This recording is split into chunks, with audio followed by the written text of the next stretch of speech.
My name is Katie Harris. I'm a journalist, a surfer, a yoga doer, a musician, and I also have ADHD.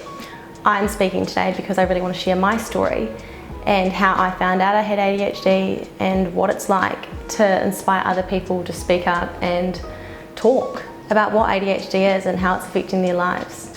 Growing up, my report cards read like most other ADHD children. Always away with the fairies, always talking, always running amok, and probably just being a bit of a chit-chat in class. It felt impossible to even just sit through one lesson. I was always just looking out the window, being yelled at by teachers. I never ever would have imagined that it wasn't me that was the issue. I always thought when I was younger I just wasn't very smart. It just felt really hard because I thought I was putting in all this effort, but on my report cards it would be like, Katie could do well if she just tried, or she has all this potential, she just forgets to do the homework, or it was really frustrating. Now I know it, I'm like, all of these strategies I could have implemented when I was in school to help me learn that I can do now at work. It would have just made life so much easier. It wasn't until year 13 where I actually realised I love writing and I can do well at it. That was the first time I got really good marks in something consistently throughout school. And so that felt really good. And I'd never experienced that kind of feedback from teachers that, oh wow, you're actually really good at this academic thing. And I think it was because I was driving the learning myself and I could kind of decide what I wanted to do this story on, or this topic on, or this speech. Thank you, Mr. McConnell. I loved English in year 13. And that was where I realised, like, I'm not actually dumb. I can do stuff really well. I just have to be interested. It wasn't until I was an adult that I got diagnosed with ADHD.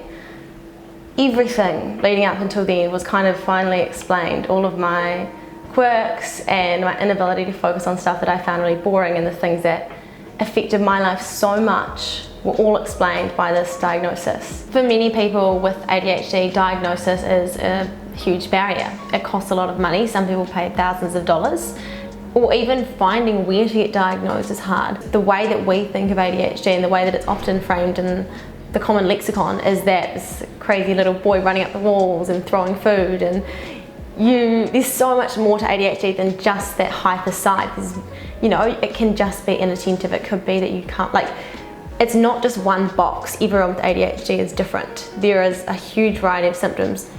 As a society, we're just more in tuned to men's and boys' symptoms. So I think that's one thing I am concerned about, is being able to access that care. And I'm hopeful that by speaking out more and by sharing the message, people can realise that yes, we can be diagnosed, but it is expensive, and that maybe in the future, when we're more open about it, there will be more avenues and more clearer routes for diagnosis. It was hard. I think I ended up calling so many different people trying to figure out who even could diagnose me. I just want to say that if you're feeling like you have any of these symptoms and that you may have ADHD, don't be scared to talk to someone about it. About 1 in 20 New Zealanders have ADHD, and I'm really proud to be one of them.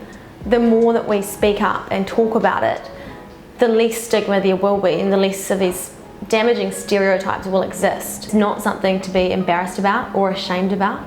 It's not something you have to hide from your friends or employers. It should be something to be celebrated, because being diagnosed has been one of the best things that's ever happened to me.